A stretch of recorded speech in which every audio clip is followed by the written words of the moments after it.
اس سے پہلے کہ میں یاسر بھٹ کے دھمکی آمیز حکم پر عمل کرتا، میری نظر دروازے کے اندر پڑی۔ مجھے لگا کہ ادھ کھلے دائیں کباڑ کے عقب میں کوئی موجود ہے۔ میرا دل زور سے دھڑکا۔ یہ ظہیر شیخ ہی ہو سکتا ہے۔ اس کے ساتھ ہی میرا وجود خوشی سے جھنجھنا اٹھا۔ میرا دل چاہا یہ ناٹک اسی وقت ختم کر دوں، مگر تبھی میں نے یاسر شیخ کی دھیمی لیکن سنگلاخ آواز سنی۔ تمہارے کان کام نہیں کر رہے سردار جی، یا پھر آتما ہتیا کا ارادہ ہے؟ میں دوبارہ نہیں کہوں گا، اندر چلو۔ اس کے سامنے وہاں اپنی اصلیت کھولنے کی گنجائش نہیں تھی، لہٰذا میں نے سعادت مندی سے سر ہلایا اور دروازے سے اندر داخل ہو گیا۔ مجھے لگا کہ یاسر بھٹ جان بوجھ کر مجھے دائیں طرف سے نشانے پر رکھتے ہوئے میرے پیچھے پیچھے دروازے میں داخل ہوا ہے، تاکہ مجھے دروازے کے دائیں کواڑ کے عقب میں چھپے ظہیر پر نظر ڈالنے کا موقع ملے۔ یاسر بھٹ کے ہاتھ میں تیار ریوالور کے نشانے پر رہتے ہوئے راہداری میں آگے بڑھتے ہوئے مجھے تسلیم کرنا پڑا کہ اس نے اب مجھے ایک مرتبہ بھی کوئی داؤ لگا کر بازی پلٹنے کا کوئی مناسب موقع نہیں دیا۔ میں نے صحن کی طرف بڑھتے ہوئے اپنی قوت سماعت کی حساسیت آزماتے ہوئے اپنے عقب میں بڑھتے قدموں کی آہٹ جانچنے کی کوشش کی، مگر میں صرف یاسر بھٹ کے قدموں کی دھیمی دھمک ہی سن پایا۔ ظہیر شیخ یا شاید ناصر بھٹ غالباً ہمارے پیچھے نہیں چل رہا تھا، یا غالباً فاصلہ برقرار رکھنے کے لیے ابھی تک دروازے کے پاس ہی ہمارے صحن میں پہنچنے کا انتظار کر رہا تھا۔ اگر میں اس کی جگہ ہوتا تو میری کوشش ہوتی کہ میں اپنی موجودگی پوشیدہ رکھنے کی ہر ممکن کوشش کروں، مگر ساتھ ہی مجھے ایک اور ایسا خیال آیا کہ میں پلٹ کر دیکھنے سے خود کو بمشکل باز رکھ سکا۔ کہیں خفیہ پولیس کے انسپکٹر بلونت سنگھ کے چھاپے کے دوران میں گرفتاری سے بچنے کے لیے ظہیر شیخ دروازہ کھول کر فرار نہ ہو جائے، مگر پھر میں نے اپنا یہ قیاس مسترد کر دیا۔ اگر میں واقعی خفیہ پولیس کا انسپکٹر ہوتا تو یاسر بھٹ مجھ پر ہتھیار تان کر یرغمال بنانے کے نتیجے میں انتہائی سنگین جرم کا مرتکب ہو چکا تھا۔ اگر میں کسی طرح اسے زیر کرنے میں کامیاب ہو جاتا تو اس کی ساری زندگی جیل کی کال کوٹری میں گزر جاتی۔ محض سرسری واقفیت کی بنیاد پر مجھے پولیس کی حراست سے چھڑانے کے لیے دلی کے کوتوالی تھانے پر دھاوا بولنے اور کئی پولیس والوں کو ٹھکانے لگانے والا ظہیر شیخ اپنے قریبی عزیزوں کو سنگین خطرے میں گھرا چھوڑ کر اپنی جان بچانے کی خود غرضانہ حرکت کا مرتکب نہیں ہو سکتا۔ صحن میں پہنچنے پر یاسر بھٹ نے ریوالور کی نال کی ہلکی سی جنبش پر مجھے اندرونی کمرے کے کھلے دروازے کی طرف بڑھنے کا حکم دیا، مگر میں اب اس کھیل کو مزید آگے نہیں بڑھانا چاہتا تھا، لہٰذا قدم بڑھانے کی بجائے میں دھیرے سے مڑا اور یاسر بھٹ کی طرف رخ کر کے کھڑا ہو گیا۔ میں نے تیش کی شدت سے اس کے چہرے پر سرخی جھلکتے دیکھی۔ اس سے پہلے کہ وہ مجھے واقعی گولی سے اڑا دیتا، میں نے خوشگوار لہجے میں اپنی اصل آواز میں کہا، یہ اپنی توپ کی نال نیچے کر لو یاسر بھائی، کشمیری تو بہت مہمان نواز ہوتے ہیں، تم کیسے میزبان ہو جو اپنے مہمان پر ہتھیار تانے کھڑے ہو۔ میرا آخری جملہ مکمل ہونے تک یاسر بھٹ میری آواز کی مدد سے مجھے پہچان چکا تھا۔ میں نے اس کے چہرے پر زلزلے کے سے آثار نمودار ہوتے دیکھے۔ پھر اس نے ریوالور جھکا لیا، مگر اس کے چہرے پر اب بھی حیرت نمایاں تھی۔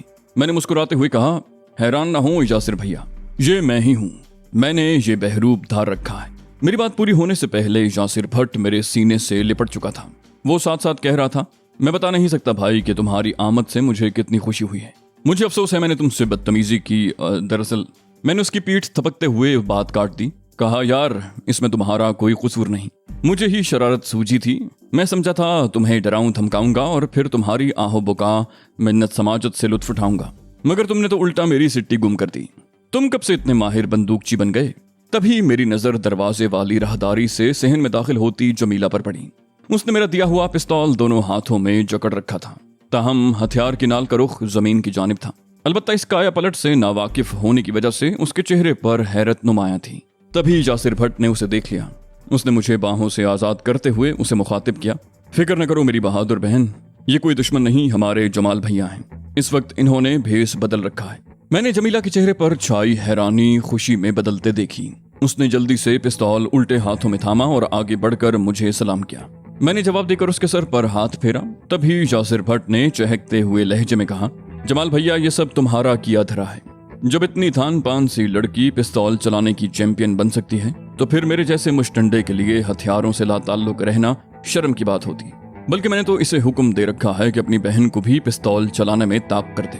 یاسر نے اپنی بات ابھی پوری ہی کی تھی کہ سامنے والا دروازہ کھلا اور مجھے اندر سے رخسانہ جھجکتے قدموں کے ساتھ نکلتی نظر آئی۔ وہ غور سے مجھے دیکھ رہی تھی اور اس کی نظروں سے حیرانی جھلک رہی تھی۔ ظاہر ہے اسے یاسر کو ایک بالکل اجنبی سے اتنا گھل مل کر بات کرتے دیکھ کر حیرت ہوئی ہوگی، جو بظاہر جارحانہ عزائم کے ساتھ دروازے پر آیا تھا۔ तभी मैंने जमीला को चहकते सुना। बोली, आपने अपनी पहचान करवाने में जल्दी करके बहुत अच्छा किया जमाल भाई, वरना मैं तो अपना निशाना आजमाने का मौका ढूंढ रही थी। मैंने शरारती लहजे में कहा, मैं खुदा का लाख शुक्र अदा करता हूँ कि मुझे जल्दी अक्ल आ गई, वरना तुम्हारा कोई भरोसा नहीं कि क्या कर गुजरती। मुझे याद है तुमने उस खबीस मानिक के साथ क्या किया था। वैसे ऊपर मुंडेर से शायद तुमने झांक कर मेरा जायजा लिया था। जमीला ने जोश से हाँ में गर्दन हिलाई। बोली, यासिर भाई ने कहा था कि मैं ऊपर जाकर देखूं कि बाहर वाकई कोई पुलिस अफसर मौजूद है और वो अकेला है या और भी नफरी साथ है। मैं पागलों की तरह दौड़ती हुई छत पर गई और फिर वापस आकर यासिर भाई को इशारों से बताया कि बाहर सिर्फ एक आदमी है, बगैर वर्दी के, और बाहर कोई जीप वगैरह भी नहीं है। उसके बाद ही यासिर भाई ने आप पर हल्ला बोलने का फैसला किया। मैंने हकीकी सताइश के साथ कहा, और ये सब तुमने 20-25 सेकंड के अंदर अंदर कर डाला। भाई कमाल कर दिया तुम लोगों ने, माहिर तरीन जासूसों को भी पीछे छोड़ दिया। और यासिर भैया, तुम्हारी कारकर्दगी देखकर तो लगता है किसी गोरिल्ला कॉलेज में 2 साल तरबियत मुकम्मल कर चुके हो। अगर मैं वाकई खुफिया पुलिस का इंस्पेक्टर होता तो भी तुम मुझे कोई दाव पेच आजमाने का मौका न देते। तभी रुखसाना भी अपने मखसूस शर्मीले लहजे में गुफ्तगू में शामिल हो गई। बोली, कमाल तो आपने भी किया है जमाल भैया। अगर मैंने आपको पहले बहरूप बदलते न देखा होता तो मुझे हरगिज यकीन न आता कि ये आप हैं। फिर उसने कतरे शरारत भरे लहजे में कहा, वैसे क्या ये बेहतर ना होगा कि अगर हम कमरे में चलकर बात करें? मैंने हंसते हुए कहा, बहुत मुनासिब तजवीज़ है। वैसे इस घर में अपने इस्तकबाल का ये शानदार अंदाज मैं जिंदगी भर नहीं भूलूंगा। हम लोग दोनों लड़कियों के लिए मुख्तस कमरे में पहुंचे तो यासिर ने अपना रिवॉल्वर जिस बेतकल्लुफी से रुखसाना के हवाले किया और जिस बेबाकी से मसहरी पर चढ़कर मुझे अपने पास बैठने की दावत दी, उससे मुझे किसी बहुत बड़ी तब्दीली का एहसास हुआ। मैंने रुखसाना के बर्ताव का जायजा लिया तो मुझे अपने अंदाजे में तक़वियत महसूस हुई। रुखसाना ने अपने सर पर दुपट्टा जरूर ले रखा था, मगर यासिर के हवाले से उसके अंदाज में पहले वाली झिझक और शर्म नहीं थी। उसने बेनियाजी से यासिर से रिवॉल्वर लिया था और उसे अलमारी में रख दिया था।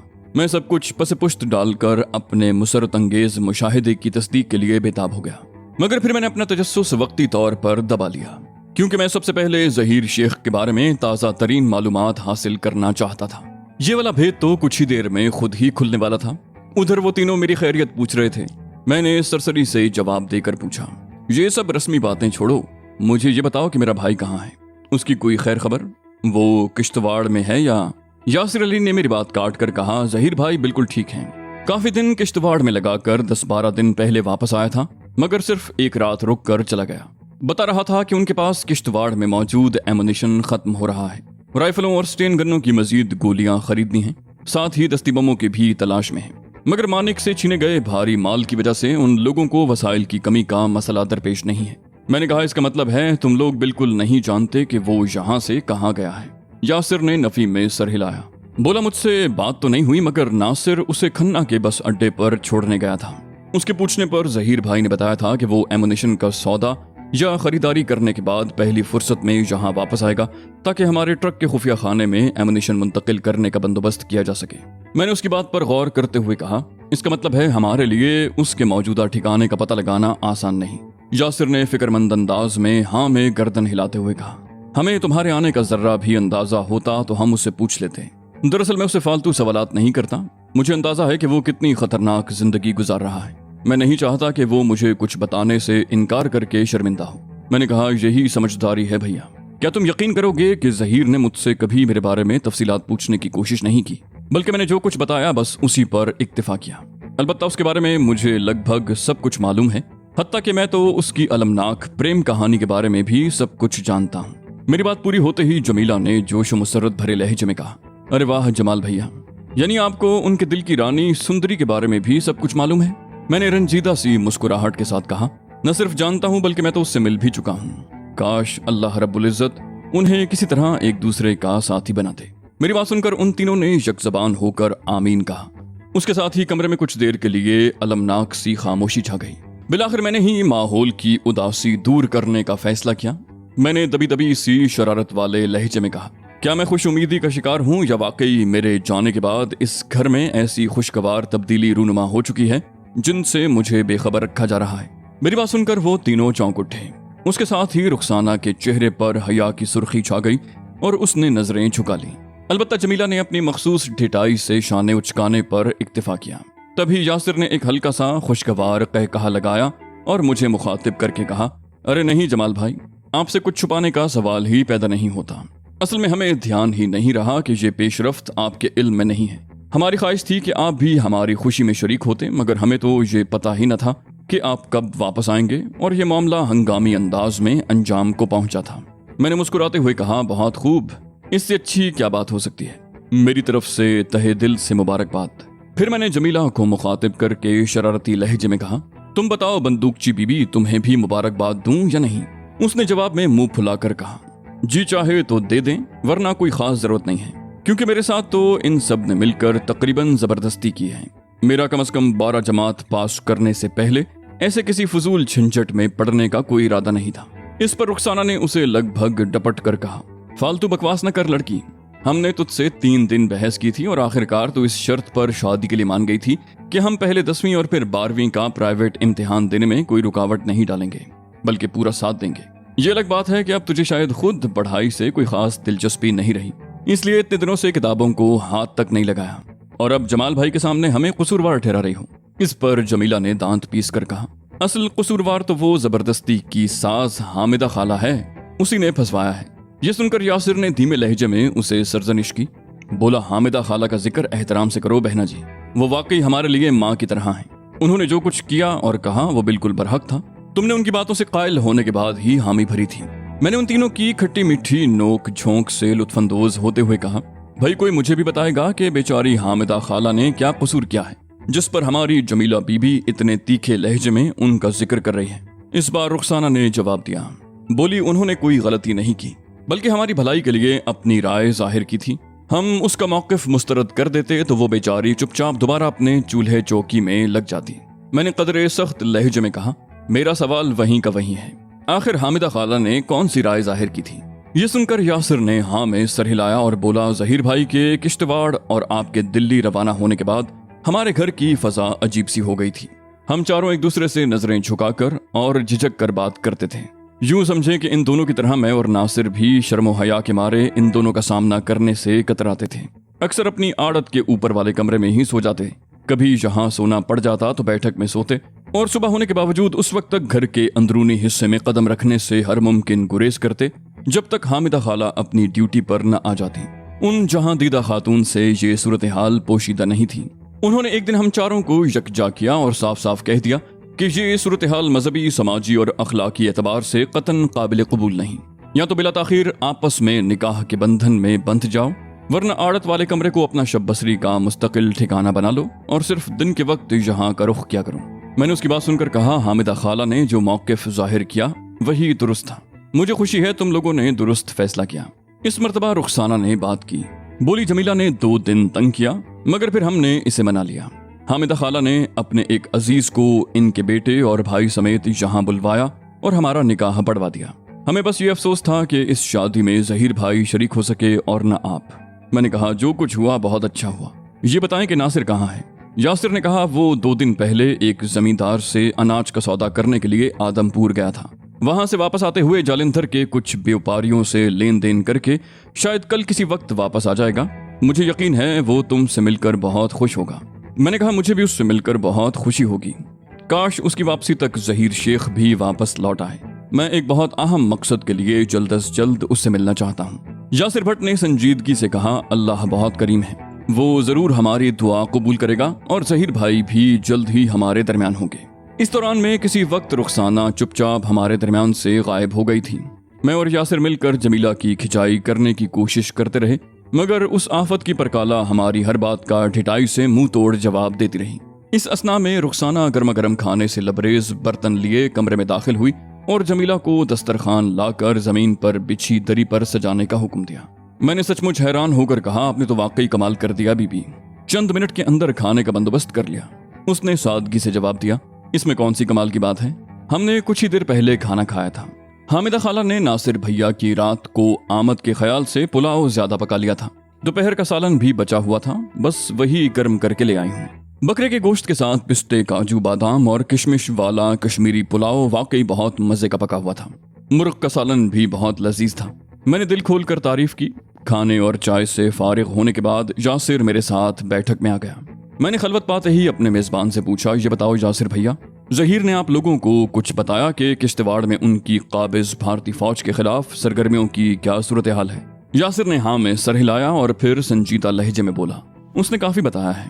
کہہ رہا تھا کہ تجربات سے انہیں اندازہ ہوا ہے کہ اسٹین گن کی کم رینج کی وجہ سے اس کا استعمال صرف خاص مقاصد کے لیے اور احتیاط سے کرنا چاہیے، ورنہ دشمن کے مقابلے میں خود اپنا جانی نقصان ہونے کا خطرہ بہت زیادہ ہو سکتا ہے۔ یہ سبق انہوں نے اپنے ایک ساتھی امجد خواجہ کے شدید زخمی ہونے سے سیکھا ہے، جس نے ایک روز شام ڈھلے سڑک کنارے موجود ایک چٹان کے پیچھے چھپ کر کوئی 100 گز کے فاصلے سے قابض بھارتی دشمنوں کی ایک فوجی جیپ کو تاک کر نشانہ بنایا تھا، مگر اسٹین گن کی گولیوں کی مار اور ہلاکت خیزی محدود ہونے کی وجہ سے نشانہ درست لگنے کے باوجود جیپ میں بیٹھے فوجی صرف معمولی زخمی ہوئے۔ انہوں نے اپنی رائفلیں سنبھال کر جواب میں گولیوں کی بوچھاڑ کر دی۔ امجد نے بات بگڑتے دیکھی تو پلٹ کر فرار ہونے کی کوشش کی، مگر ایک گولی پشت سے اس کے دائیں شانے میں پیوست ہو گئی۔ اس کی بات پوری ہوتے ہی میں نے تشویش بھرے لہجے میں پوچھا، پھر کیا ہوا؟ کہیں امجد خواجہ ان کے ہتھے تو نہیں چڑھ گیا؟ یاسر نے نفی میں سر ہلایا، بولا مگر اس میں کوئی کسر نہیں رہ گئی تھی، وہ بآسانی ان کے چنگل میں آ جاتا، کیونکہ دایاں شانہ ناکارہ ہونے کی وجہ سے وہ درست نشانہ لگانے بلکہ گولی چلانے کے ہی قابل نہیں رہ گیا تھا۔ وہ تو شکر ہے گھات میں بیٹھے مجاہدوں کی تعداد زیادہ ہونے کے خوف سے ان خبیثوں نے جیپ گھما کر واپس پیچھے لانے کی جرت نہیں کی اور سیدھے ہی نکلتے چلے گئے۔ اس طرح امجد کو ڈھلوان اتر کر دریائے چناب کے کنارے کنارے فرار ہونے کا موقع مل گیا۔ بڑھتے اندھیرے نے بھی اس کی مدد کی۔ یاسر نے کہا دراصل یہ کارروائی اس نے ظہیر شیخ کی اجازت کے بغیر اپنے طور پر کی تھی۔ وہ بانگر وادی میں نشانے بازی کی مشق کر کے اپنی اسٹین گن ایک لوڈڈ میگزین سمیت اپنے گاؤں لے جا رہا تھا کہ اسے یہ اکیلی فوجی جیپ نظر آئی۔ اسے دیکھ کر وہ للچا گیا اور مناسب موقع سمجھ کر کارروائی کر ڈالی۔ ظہیر بھائی نے اسے سخت سرزنش کی اور باقی ساتھیوں کو انتباہ کیا۔ امجد خواجہ لگ بھگ موت سے واپس آیا۔ ظہیر کا ایک ہم خیال ڈاکٹر دوست بر وقت دستیاب نہ ہو جاتا تو سمجھو وہ گیا تھا۔ کافی تگ و دو سے گولی نکلی، اس کا اب تک علاج چل رہا ہے، مگر ظہیر بتا رہا تھا کہ اسٹین گن کا عملی فائدہ تو اتنا نہیں ہے، مگر ان کے پاس خودکار ہتھیاروں کی موجودگی نے قابض شیطانوں میں خصوصاً نچلی سطح پر دہشت پھیلا دی ہے۔ میں نے کہا اس طرح کی غیر روایتی جنگ میں کم تعداد اور وسائل والی فوج کی طرف سے بڑی تعداد اور بھاری اسلحے سے لیس فوج کے مورال کو نقصان پہنچانا بھی ایک کامیابی ہے۔ امجد خواجہ نے انجانے میں ہی صحیح اپنی جان داؤ پر لگا کر دراصل ایک بڑا کارنامہ انجام دیا ہے۔ یاسر نے کہا یہ تو تم ٹھیک کہہ رہے ہو بھیا، غاصب فوجیوں کو گھات لگا کر کیے گئے اس حملے سے جانی نقصان بے شک نہ پہنچا ہو، ان کے دل میں دہشت ضرور بیٹھ گئی ہوگی کہ اب ان پر پہاڑی سڑک کے کسی بھی موڑ یا اوپر سے اکا دکا فائر نہیں بلکہ 10-20 گولیوں کے برسٹ فائر ہو سکتے ہیں۔ میں نے کہا بالکل ایسا ہی ہے۔ اچھا اور کیا بتایا ظہیر بھائی نے؟ ان کی کتنی گوریلا کاروائیاں کامیاب ہوئیں اور کوئی جانی نقصان تو نہیں ہوا؟